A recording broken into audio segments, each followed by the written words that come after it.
I've been thinking a lot recently about the relationship and the battle between the emotional brain and the logical brain. I want you to think about a time when a friend came to you asking for advice. When we're one step removed from the situation, it's very easy to make actionable plans and see the steps to be able to improve the situation. Now think about a time where a friend has given you some advice. Suddenly that advice seems unactionable, it seems impossible, and it always feels like it's never going to work. The only difference between the two situations is when we're giving advice, we don't have any emotion attached to the situation other than potentially wanting to see our friends be better and feel better. We just provide logical steps forward for how to improve the situation. Yet when we're given advice, that logic has to stand up against the emotions that we're feeling about the situation. Think about a relationship, maybe a toxic relationship that a friend is in and you want them to leave because you don't believe that it's serving them anymore. When we talk to that friend, it's very easy to say, can you not see that this isn't healthy for you? I much preferred you when you were outgoing and you didn't feel like you had to explain yourself to anyone. Yet if we're on the receiving end, we hear all of this, and then we also have our brain telling us that if we leave that relationship, we're never going to find anyone better. These two systems work together or against each other for the vast majority of our lives, and being able to pick out when one is taking over from the other is incredibly important to be able to make clearer decisions in the future. An idea I'm seeing more and more of in my pursuit for knowledge is that reading can be a superpower. Because if you read someone's autobiography or their memoirs, you suddenly can take on all of their experiences into your own library of evidence for your logical brain to make better decisions in the future. As an example, you might read a book like Steve Jobs or Shoe Dog by Phil Knight, and you can take on their business experience and their mistakes and factor that into any decisions that you have to make in the future. It's all about making our logical brain stronger so that it can take over the emotional brain in certain situations. Essentially, the idea is that the more that you read, the less mistakes you have to make yourself because you're learning from other people. Despite all of this, there are still certain things that we can't learn from other people. Chris Williamson has been talking recently about unteachable lessons, and they typically center around relationships or careers where the thoughts and ideas are incredibly emotional.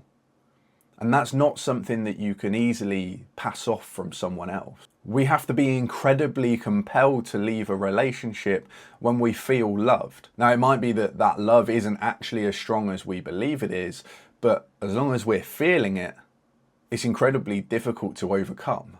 Daniel Kahneman discusses two systems that work inside our brains when it comes to decision making. He calls them System 1 and System 2. System 1 is fast and automatic. It's the part of the brain that builds judgments in as soon as we meet someone. It's also responsible for 98% of our brain power during a typical day.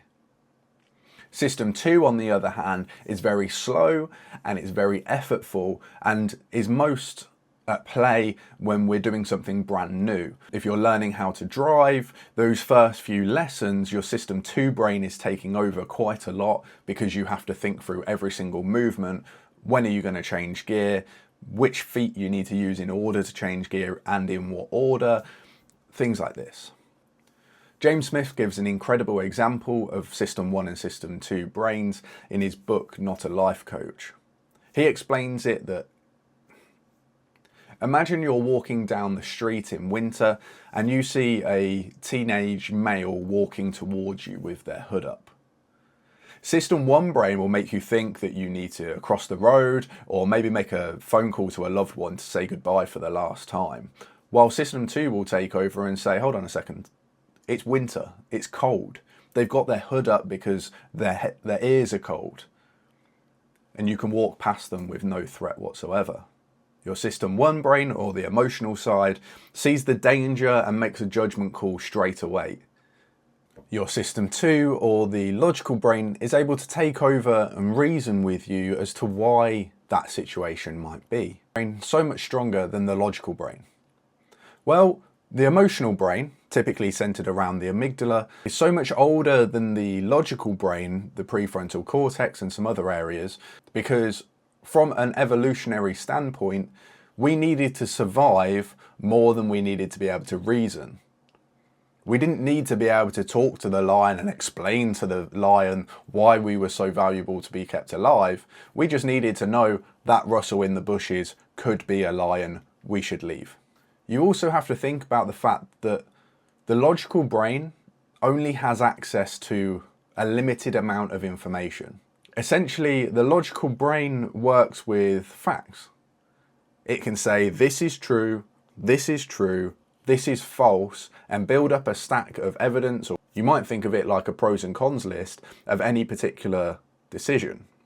While the emotional brain is bringing together its own evidence based on how you're currently feeling, but also based on any previous experiences, any previous traumas, fears, or judgments from other people, bringing them all together alongside things that we don't know are going to happen.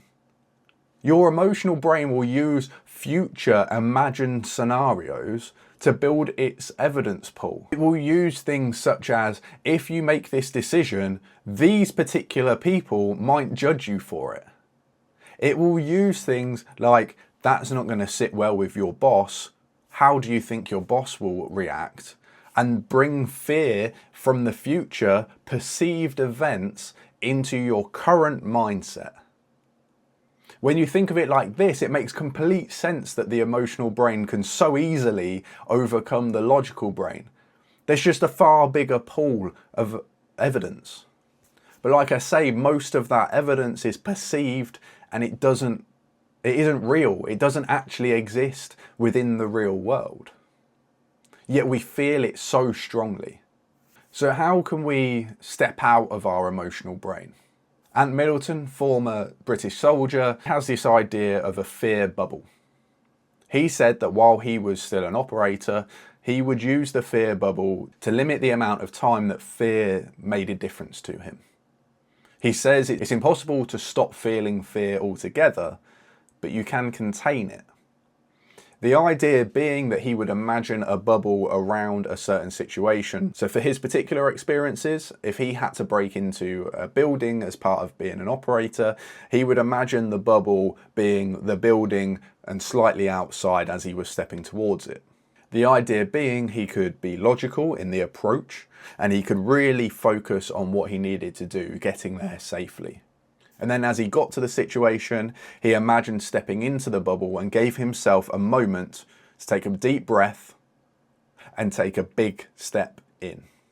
While he's in the bubble, he only has to do what needs to be done to get back out again. He visualized small bubbles that all led up to a bigger mission. You went from bubble to bubble to bubble to get to the end result. An example from my own life. My girlfriend is currently preparing for a doctoral interview at some universities in the UK. In the build-up, obviously she's been feeling very nervous, but also excited about the situation. And in preparation for the interview, she asked me to do some role play of the interview so that I could be one of the interviewers and give her some questions, scenarios that she would then have to deal with. We've been talking about this for a few weeks since she found out about the interview. Yet when it came to actually doing the thing, doing the practice, she was very hesitant and avoidant for the situation. So we sat and we discussed it and we came to the conclusion that she was obviously nervous about the interview, but bringing the interview into actionable steps also made those steps quite anxiety inducing. Not in a massive way, no bigger than the interview itself, but it was easier to say, I don't want to do that right now, than to put the work into the practice that would make the eventual interview better.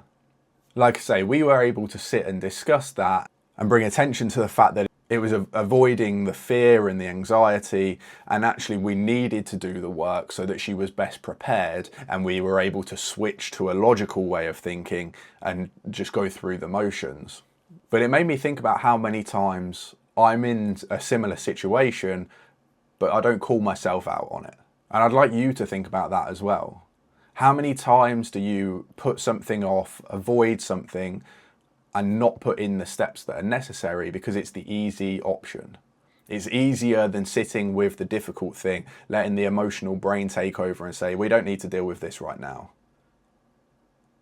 than to actually put in the work that would have made the end result so much easier and better. With that in mind, for the people that have made it this far into the video, what I would like you to do is to put a comment down below of one thing that you're currently battling with from a decision-making perspective.